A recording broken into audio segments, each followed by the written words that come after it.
योगी आदित्यनाथ चित्तौड़गढ़ दौरे पर है, संबोधित कर रहे हैं, सीधे उन्हें सुनते हैं। वंदे वंदे वंदे सियावर रामचंद्र भगवान की, सियावर रामचंद्र भगवान की, महाराणा कुंभा की, महाराणा कुंभा की, महाराणा सांगा की, महाराणा सांगा की, महाराणा प्रताप की, महाराणा प्रताप की, महारानी पद्मिनी की, महारानी पद्मिनी की।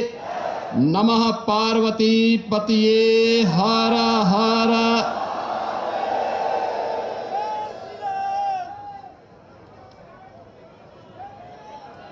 जौहर स्मृति संस्थान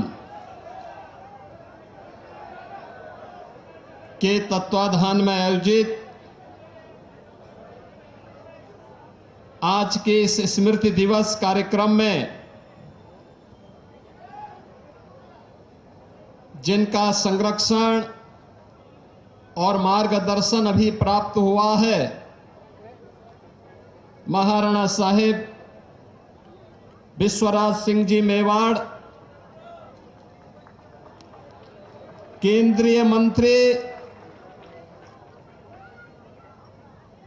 और जो लगातार कई वर्षों से मुझे यहां पर इस आयोजन में भागीदार बनने के लिए कह रहे थे, लेकिन संजोग नहीं बन पा रहा था। ऐसे जोधपुर के लोकप्रिय सांसद और केंद्रीय मंत्री माननीय श्री गजेंद्र सिंह शेखावत जी, राजस्थान सरकार के मंत्री कर्नल राज्यवर्धन सिंह राठौर जी, राजस्थान सरकार के ही मंत्री श्री गौतम दत्त जी, माननीय सांसद श्री सीपी जोशी जी, पूर्व राज्यपाल और जिनकी पुस्तक जयमल वंश प्रकाश बदनौर मेड़तिया राठौरों के इतिहास के बारे में, जिनके गौरवशाली बलिदान के इतिहास को आज भी भारत का इतिहास स्मरण करके नमन करता है, ऐसे पूर्व मंत्री और पूर्व राज्यपाल माननीय बीपी सिंह जी,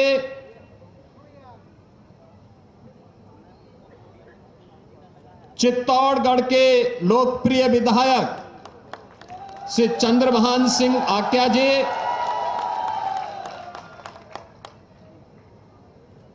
विजयपुर संस्थान के अध्यक्ष रावत नरेंद्र सिंह जी, यहां पर उपस्थित योगी बाबा निरंजन नाथ जी, अध्यक्ष मेवाड़ क्षत्रिय महासभा श्री अशोक सिंह मेहतावाला जी, महामंत्री जौहर स्मृति संस्थान श्री तेजपाल सिंह सक्तावत जी, पूर्व मंत्री और लोकप्रिय विधायक श्री चंद कृपलानी जी, माननीय विधायक नीमच श्री दिलीप सिंह परिहार जी, माननीय विधायक सिताना मारवाड़ श्री हमीर सिंह जी, माननीय विधायक मसूदा श्री वीरेंद्र सिंह जी, माननीय विधायक अर्जुन जी, सम्मानित मंच,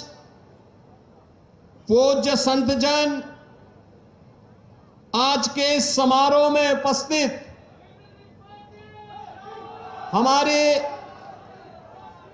सभी माताएं, बहनें, नौजवान साथियों और स्मृति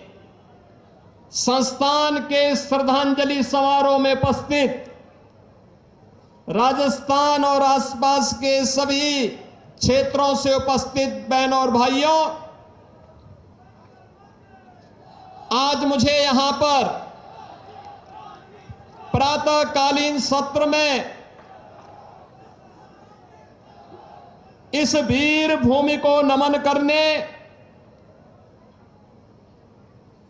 महारानी पद्मावती के जौहर स्थल को नमन करने और माता कालिका के मंदिर में दर्शन करने का सौभाग्य प्राप्त हुआ है। बहनों और भाइयों, मैंने जब यहां की इस धरा को नमन किया और इस समारोह के बारे में, यहां के कार्यक्रमों के बारे में मुझे जब जानकारी दी जा रही थी और यहां पर जो मुझसे पूर्व जिन वक्ताओं ने अपने बातों को यहां पे रखा भी, ये लगता था कि ये भारतीय नारी के शौर्य को, उनके अस्मिता को, उनके स्वाभिमान को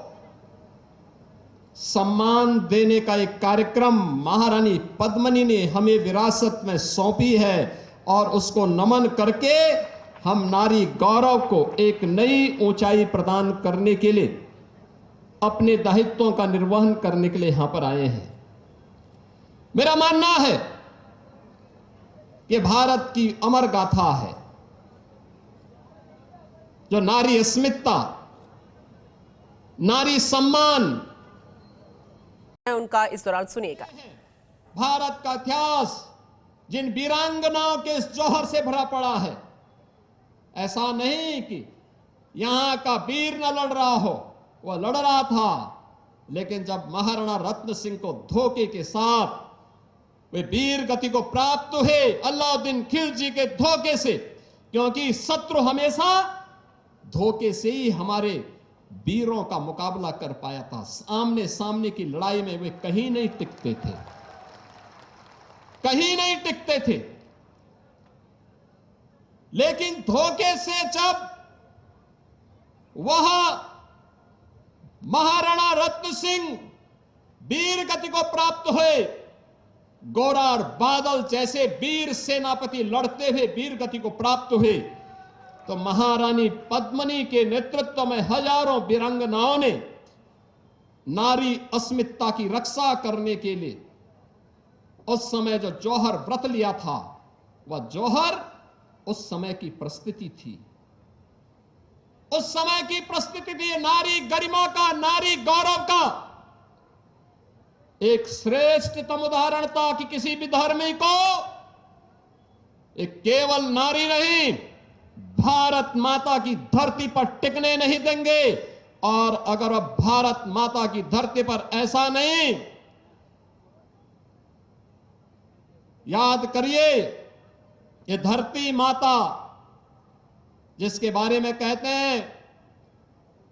जब सीता माता को अंतिम समय में प्रभु श्री राम से मिलन की बात सामने आई, तो धरती माता के सामने माता सीता ने एक ही व्रत लग लिया था। उन्होंने कहा कि अगर मेरा सतीत्व अखंड है तो धरती माता मुझे अब अपने गोदी में समाहित करो।